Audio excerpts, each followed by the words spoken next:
guys, in this video I'm gonna show you how to hide your Instagram chat without deleting it.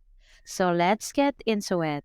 First of all, open your Instagram app and log into your profile. Go to your Instagram conversations by tapping on the paper airplane icon at the top right corner of your screen. Your inbox manager will now open where all your conversations are listed.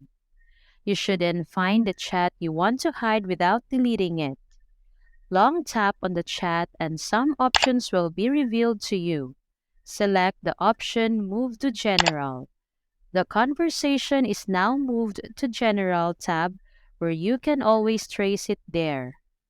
Chats saved in the general conversations are not displayed when you open your Instagram inbox.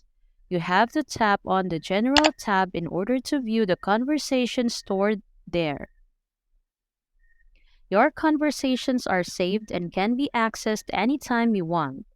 And that's all for this video, guys. If this video was helpful, please give us a like. And don't forget to subscribe to our channel so you don't miss out our new uploads. Thanks for watching, and I will see you in the next one.